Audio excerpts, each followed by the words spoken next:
Assalamualaikum warahmatullahi wabarakatuh. Izin memperkenalkan, nama saya Uun Safihah dari SD Negeri Saruni 1. Saya ingin mengimplementasikan tentang pembelajaran coding dasar terhadap SD kelas 5A di SD Negeri Saruni 1, bertujuan memahami cara kerja teknologi, mengajarkan kepada para peserta didik tentang meningkatkan keterampilan berpikir kritis, mempersiapkan diri untuk masa depan, kemudian meningkatkan literasi digital terhadap anak dan membuka peluang baru terhadap penggunaan aplikasi para peserta didik SD Negeri Saruni 1 khususnya di kelas 5A, di mana pembelajaran coding ini pembelajaran yang baru untuk diperkenalkan kepada para peserta didik kami, sehingga kami masih mencoba-coba untuk memberi berbagai metode dan materi yang akan kami sampaikan. Semoga kegiatan pembelajaran coding di SD Negeri Saruni 1 terutama kita implementasikan, coba aplikasikan di kelas 5A berjalan dengan lancar dan sukses. Terima kasih. Warahmatullahi wabarakatuh.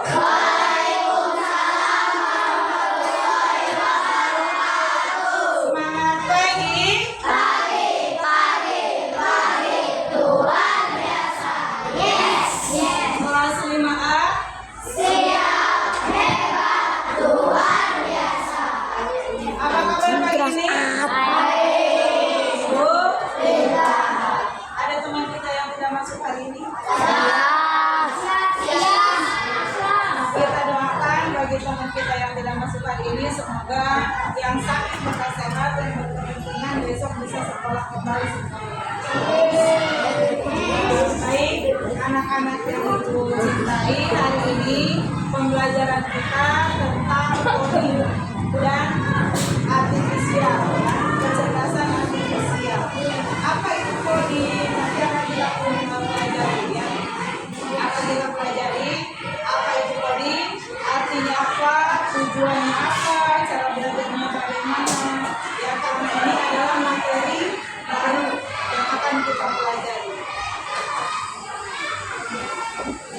Sebelum kita lanjut ke materi, ibu akan memperkenalkan. Yuk belajar coding dan kecerdasan artifisial. Boleh dilihat di layar di situ ya. Jadi kita akan sama-sama belajar untuk kali ini mengenal apa itu coding dan kecerdasan artifisial. Ibu tahu semuanya pasti sudah memakai gadget karena kita memiliki grup WA, ya kan? Gadget, HP, Android, semuanya punya. Nah, itu sudah merupakan suatu kebutuhan di masa sekarang ini, ya, tidak bisa dihindari.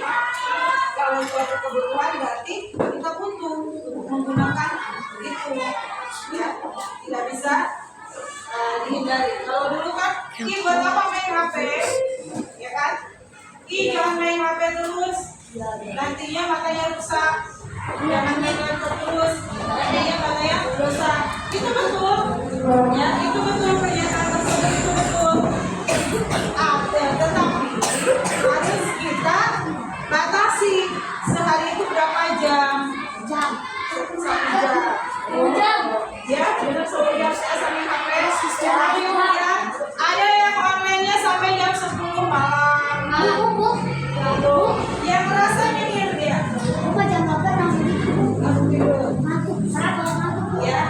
Ya. Kalau benar syukur, alhamdulillah. Ada yang masih online sampai jam 11 malam. Ibu cek, nyengir. Yang nyengir itu merasa. Ya. Apa tuh? Kak Ijan, nyengir. Ilmi sampai jam berapa sih Ilmi?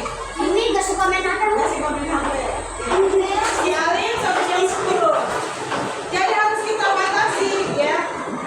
Dan kita juga harus cerdas menggunakan HP. Bagaimana cerdas menggunakan HP? Pertama harus tahu waktu. Tahu waktu. Jangan sehari full main HP. Tahu waktu, sehari cukup 2 jam. Kedua, mencari aplikasi yang bermanfaat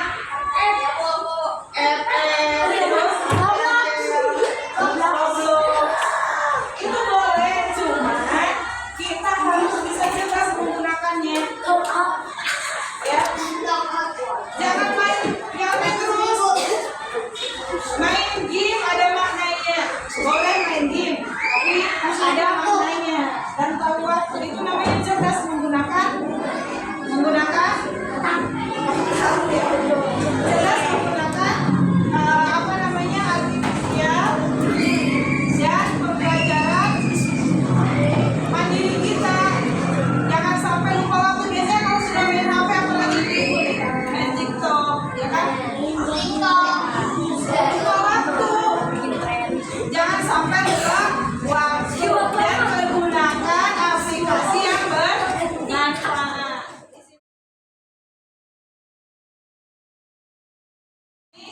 Tujuan pembelajaran kita kali ini, Ibu akan memperkenalkan tentang apa sih itu coding, ya. Di sini ada memahami cara kerja teknologi. Ini teknologi bukan? Teknologi. Ini fokus teknologi bukan? Ada teknologi bukan? Kita harus tahu, harus paham bagaimana cara menggunakannya. Jangan sampai HP berderi, itu bunyi suara apa ya? Nggak ada zaman sekarang yang seperti itu, ya kan? Kalian sudah lebih mahir daripada ibu, lebih paham daripada ibu. Bu, aku punya kepada ibu benar. Bu, aku menggunakan ChatGPT untuk membuat anime. Siapa kemarin yang bilang begitu? Ya, berarti kan kalian sudah lebih mahir daripada ibu, ya? Lebih mahir daripada ibu. Nah, kedua, meningkatkan keterampilan berpikir kritis. Apa itu berpikir kritis? Menggunakan logika. Main game kamu bisa emosi nggak? Bisa. Main game kamu bisa mencari jalannya nggak? Bisa. Dengan mencari jalan itu kamu berpikir sendiri. Oh, ini kemana nih? Kanan, kiri, gitu kan? Ibu suka mengatakan yang main game itu rame sendiri ya. Cok, kamu belok kanan, cok. Belok kiri. Kan? Cara begitu ya. Mencari jalan juga itu merupakan bernama next, yang ketiga, mempersiapkan diri untuk masa depan. Halo. Hai. Mempersiapkan diri untuk masa depan. Jadi kita itu harus siap untuk menempuh modernisasi ke masa depan. Jangan sampai ketinggalan zaman.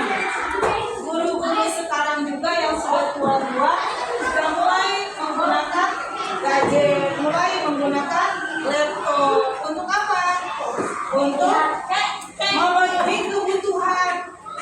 Zaman sekarang kalian yang sudah lebih pintar daripada gurunya juga harus bisa mengimbangi kalian, ya. Jadi di sini untuk mempersiapkan diri di masa depan, jangan ketinggalan zaman. Kemudian yang keempat, meningkatkan literasi digital. Kita harus bisa memahami bacaannya, ya. Literasi digital, kebiasaan. Literasi itu kan kebiasaan. Menggunakan HP, kalau yang nggak biasa kan ada yang kalau di kampung itu nggak biasa, bingung kan? Aneh. Lama nggak dapat informasi tanpa gadget? Contohnya ibu mau memberitahu si Esa diundang ke undangan teman-teman nih. Kita mau bacakan di rumahnya si Aufa. Si Esa nggak punya HP, ya, nggak punya gadget. Ibu harus datang ke sana, iya nggak? Harus datang ke rumah si Esa. Lebih lama lagi nggak? Memakan waktunya, tenaganya. Tapi kalau lihat HP, cukup dipencet. Esa, bisa datang nggak nanti siang ke rumah Alfa? Kita bacakan bareng-bareng. Oh iya Bu, nanti aku datang. Langsung kan, 5 menit kemudian dia datang. Kalau kita tidak menggunakan HP tadi itu, ya, menggunakan gadget, ibu datang ke rumahnya Esa, belum tentu Esanya ada di rumah. Ya enggak? Mungkin Esanya lagi main sama teman-temannya. Maka dari itu, zaman yang kita kenal sekarang itu sudah lebih maju daripada zaman dahulu kala, ya. Kemudian membuka peluang baru. Membuka peluang baru. Kalian bisa jualan online, ya kan? Bisa jualan online. Siapa Ragil? Bisa di share itunya apa? Monogaminya di lewat HP. Terus siapa lagi yang bisa misalkan perempuan bikin bunga, di share tuh di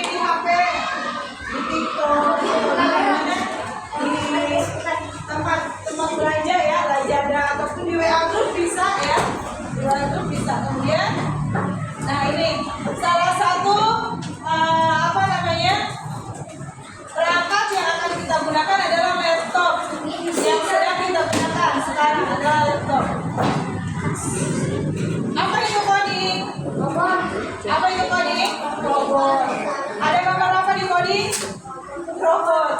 Ada robot doang. Tujuan utama sistem komputer adalah mengubah data menjadi informasi yang bermakna. Tadi itu ibu telepon Esa, ya, pakai HP komputer atau di WA. Esa bisa ke sekolah dan sekolah. Berarti ibu memerintahkan kepada agen untuk memberikan informasi kepada yang bersangkutan. Betul nggak? Betul. Berarti itu tujuan utamanya adalah sistem komputer mengubah data menjadi informasi yang bermakna. Dari data menjadi informasi, salah satunya itu tadi. Ada sekarang share lokasi. Nah, share lokasi, ada share lokasi, share. Biasanya ibu suka mendengar kalian bahasa kalian teman-teman. Woi, gimana woi? Share kayak kalinya, ya kan? Ada yang ibu mendengar bahasa seperti itu, boleh menggunakan bahasa Sunda, tapi yang baik dan benar. Kalau kasar berarti menggunakan bahasa Indonesia aja. Kamu sedang di mana? Boleh dong share aja, nanti aku ke situ. Oke? Nah, di sini coding adalah memberi perintah ke komputer. Iya nggak? Ya. Coding memberi perintah ke komputer. Mau mencari apa di komputer? Mencari makanan ada. Apa tuh yang akan kita lihat? Oh.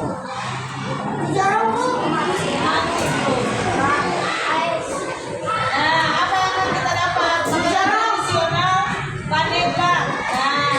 Nah,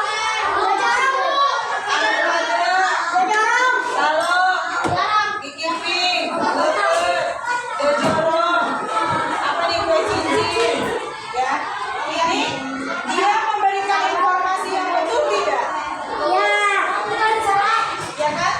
Berarti sesuai dengan perintah yang kita perintahkan.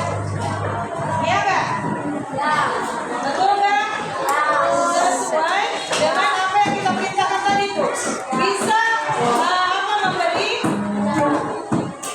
Bisa memberi perintah ke komputer. Ya, mencari lokasi bisa. Tadi mencari makanan juga bisa. Hanya gambar ingat ya. Kemudian bisa bikin game dan animasi. Nanti kita bikin game dan animasinya ada contohnya ya. Kemudian kita jadi penyihir teknologi, betul nggak? Bim salah Bim mau mencari balon babakan. Ada, ya kan? Jadi perangkat komputer itu bisa digunakan sesuai dengan perintah kita. Next, apa nih?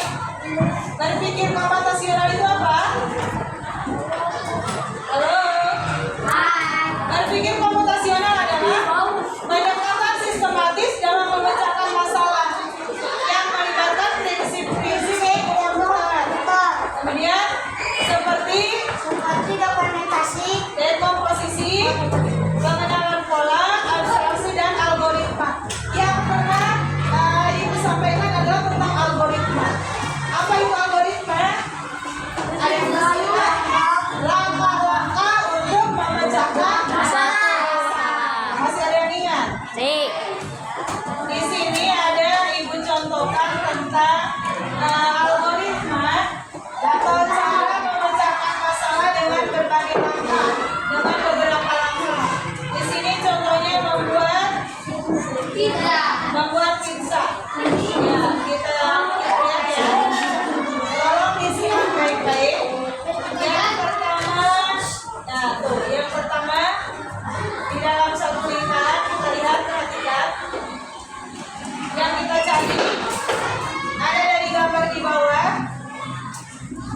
Apa dulu yang kita ambil, kemudian kita simpan, ya. Kemudian si kopinya memilih yang mana. Nah, ini cuma sama cara-cara menyelesaikan masalahnya adalah akan membuat pizza sampai dengan dapat cepat ya.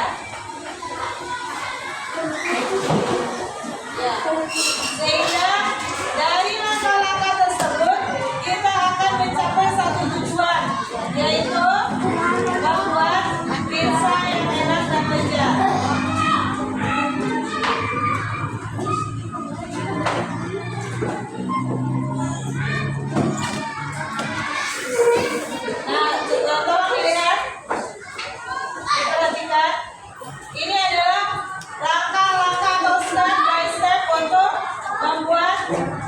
pizza. Tujuannya adalah membuat pizza.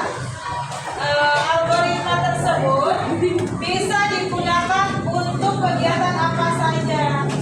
Misalkan, buatkan algoritma tentang masalah dari sakit gigi. Bagaimana langkahnya? Bagaimana langkahnya untuk mengatasi sakit gigi? Ada yang bisa? Pertama, ngapain dulu? Membasuh gigi. Nah, nanti langkah-langkah untuk membasuh giginya apa? Pertama, ambil kita bisa menggunakan tanda panah untuk algoritma. Menggunakan tanda panah. Pertama, mengambil sikat gigi. Kemudian dilanjutkan menuangkan pasta gigi ke atas sikat Gigi. Ketiga, Gosok gigi. menggosok gigi. Keempat, Kumur-kumur. berkumur